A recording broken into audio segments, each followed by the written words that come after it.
Maayad-ayad nga lang mga Kylie.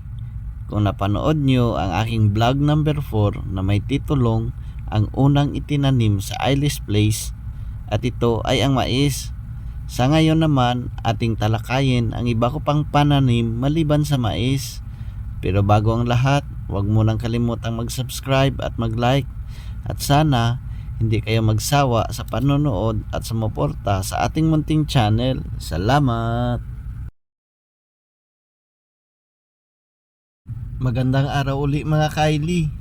Ang mga pananim ko sa bukid ay hindi lamang mga fruit bearing and flowering trees, kundi may tanim na rin akong mga bulaklak upang sa sunod kung kailangan ko nang i-landscape ang lugar, may material na akong magagamit. Kasi nakaraan kada akyat ko dito sa Ailis Place, kung ano-anong halaman lang, mapabulaklak man ito o fruit bearing trees, ang inilalagay ko sa sako at iakyat dito at itanim. Siguro mga 50% lang ng tinanim ko ng mga bulaklak at 80% ng seedlings ang nabuhay. Sa ngayon naman mga ka-Kylie, ating panoorin ang video ng aking kapatid at ni tatay nang sila ay magbisita sa bukid. Na. Nalukat oh. Arang kasay na lukat. Tatay, gapa music. May lukat na to.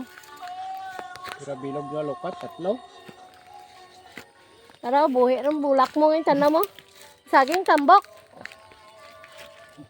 Saging isa ito ka, tambok. Ang kasayo, dako ng kasayo.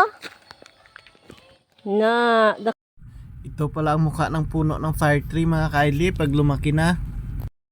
dako ng kasay. Rako sa ngana. Saging, dako sa ngana.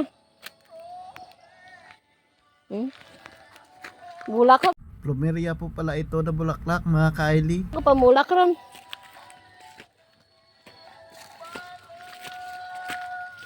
Ang saging tambok. Tambokin man tayo saging ko na buldusan tayo nga. Oo. Yaw, bahulong na daw, nalukat oh. Nagkalain ng dala no, nagbuho agi tubig.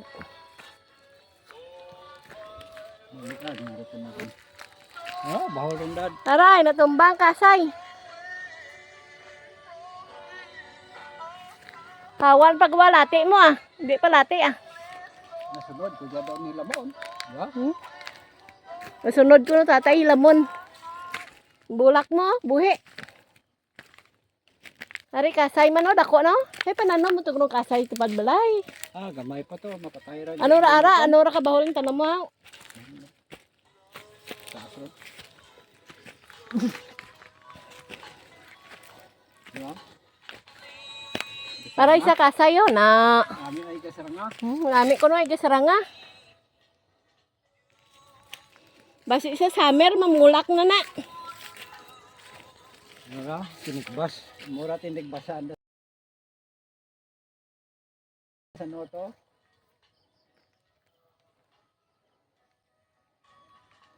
Nasunod ko ra dyan hilamon. Yan daw. Amo pa daan to hilamunan ko sa boss to. Aray mo nga kahoy yo. Bita. Bita. Ara dako ang kahoy yo.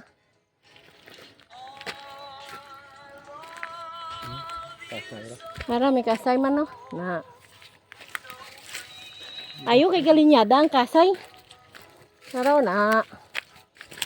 Ano dyan tayo? Nga purong dyan tayo? Ah, nanunoy ra gin putang dyan ng Ano na sa? ambot anura. Bulaklak po pala yan na kabalyero mga ka-Kylie. At ito po ang mukha niya pag lumaki na.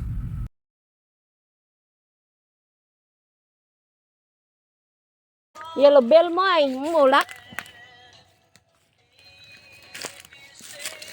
Nang at kasay naman o na.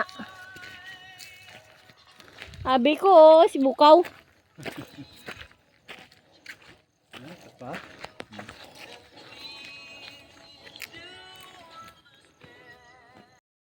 Sa portion na ito mga ka-Kylie, dito ko pala itinanim ang mga seedlings na hiningi ko sa Penro Guimaras. In-intercrop ko lang sila dito nakaraan sa may mais. May tanim rin po ako dito na kalabasa, kadyos, kamuting kahoy, saging, puno ng batuan at papaya.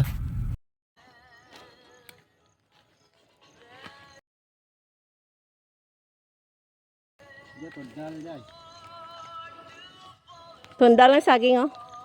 Tambok.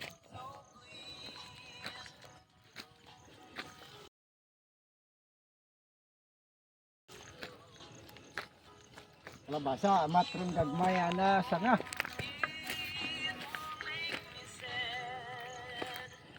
Kalabasa. Mga kaili, yun po ang mga pananim ko sa bukid. Hindi lahat ay nabuhay. At kung napanood nyo ang vlog ko tungkol sa mais, mas lamang ang napiste doon kaysa sa napagkinabangan. Ngunit ganon pa man, napaka-rewarding na makita na lumalaki ang ating pananim. Sigurado ako na sa mailang buwan na lang makapag-harvest na rin ako sa itinanim kong saging, kadyos, kamuting kahoy at kalabasa. Sa susunod na taon, once na makauwi na ako dyan sa Guimaras, ang portion naman ng lupa ko na nakaharap sa dagat ang aking lilinisin at taniman. So hanggang dito na lang muna mga kaili. Hanggang sa muli. God bless.